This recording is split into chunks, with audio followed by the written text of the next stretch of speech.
Hi guys, thanks for visiting my YouTube channel. I want to speak to you in this vid about online gaming. More importantly, about scamming through these environments. Now, I've seen a massive increase over the last couple of years where our kids under the age of 14 are being scammed through gaming environments. Now, let's use our most popular games in Australia at the moment. That's Fortnite, Roblox and Minecraft. Now, the two main factors for our kids getting ripped off, and if you said to me 11 years ago when I first walked into tech crime that I'll be speaking to year 5, 6 and 7 kids about being scammed online, I never would have believed you. But what's changed significantly, why our kids are getting caught out in these ways is two main factors.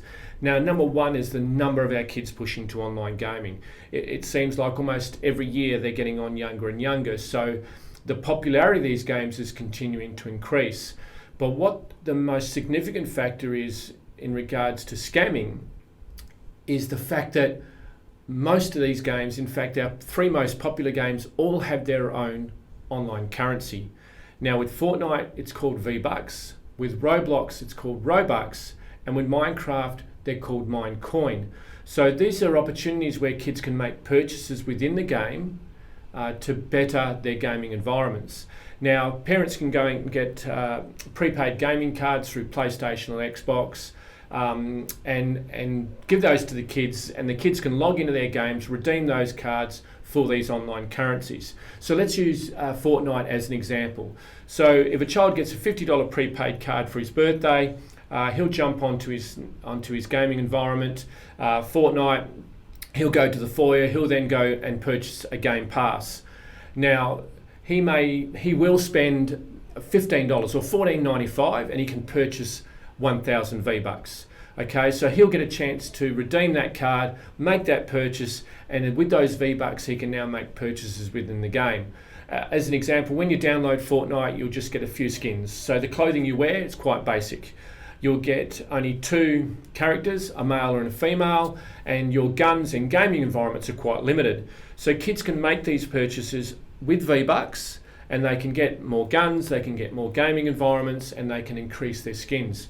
So that's a pretty significant attraction for kids, because they don't want to jump into the game straight away as a noob, because other kids will pick up on straight away that they're new to the game. So kids will want to get a little bit more equipment before they go in. Now, if a child is making a purchase through the registered account and they're purchasing through the Epic Games website, which run Fortnite, they're not going to get ripped off. Okay, in fact, I'll go as far as to say that's extremely unlikely that will happen. Where the main concern comes in is a lot of our kids are being pushed to third-party websites. Now, as an example, a child will jump out of the game, jump onto Google and type in free or cheap V-Bucks.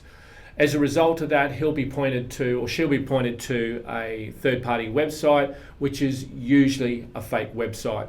And this is what they look like. They're very convincing. So what will happen then is the child will enter their details, try to get these free V-Bucks, and they'll get ripped off. So in a lot of instances, kids will enter their credit card number to make purchases. Okay, now that's extremely risky, but that's a fact that's continuing to increase.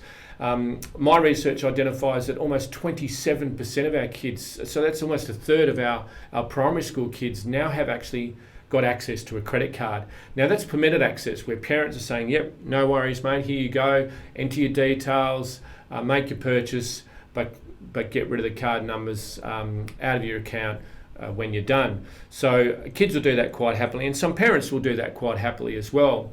But the problem we have is a lot of kids are retaining their credit card numbers on their accounts. More importantly, they'll also write down card details so they can make these sorts of purchases online. So what these third-party websites are getting our kids to do is they're getting them to fill in their account details.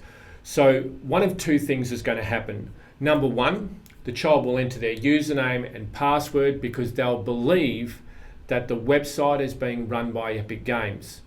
So when they put their username and password in, they'll lose control of their account because the scammer will enter the account, change the password. Now that kid can't get hold of their account anymore. So that's a pretty bad thing to happen to a 12 or 13-year-old kid, especially if they had spent a bit of money on the network. So there is a pretty big market on Fortnite for hacked accounts. So these scammers will then take control of that kid's account and sell it to another user somewhere around the world.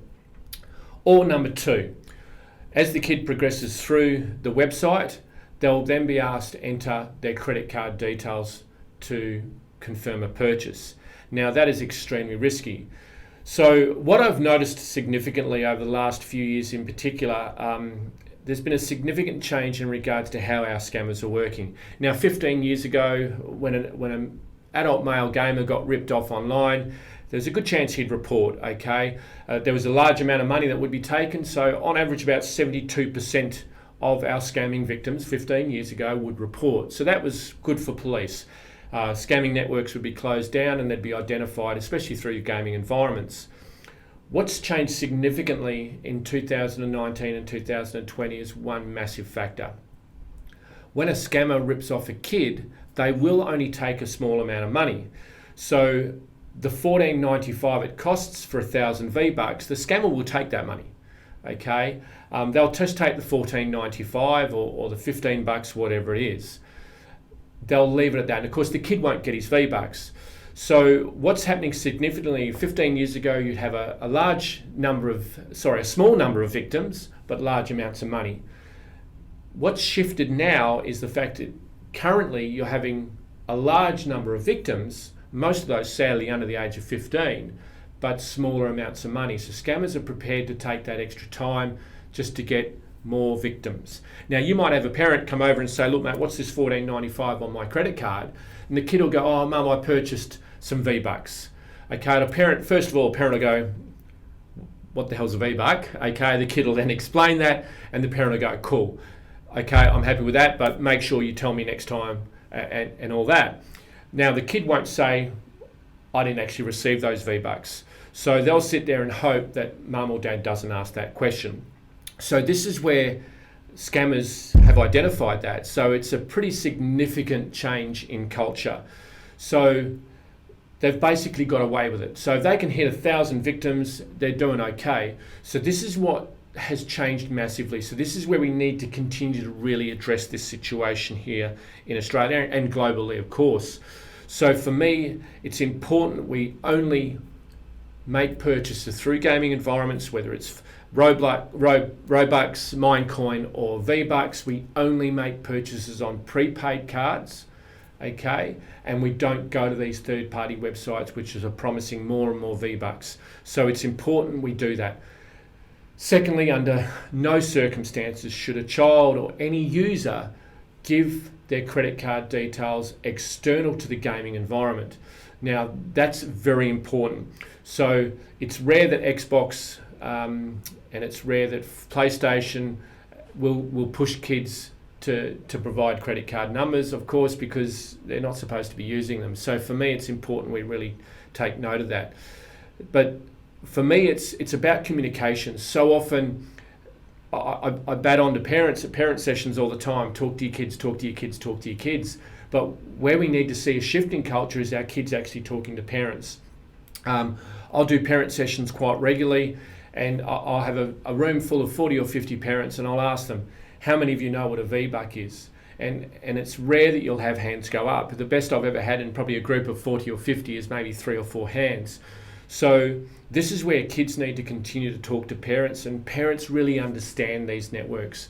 So if we can get that communication going, it's going to go a long way in minimising risk. So for me, the big thing is making purchases outside of the gaming environment. Please avoid doing that. Making sure we're using prepaid cards, go through PayPal where your account, where your dollars can be protected.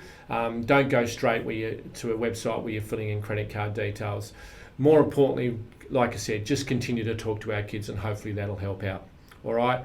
Thanks, guys. Please visit my website, surfonlinesafe.com.au for more information, and I look forward to seeing you again soon. Thank you.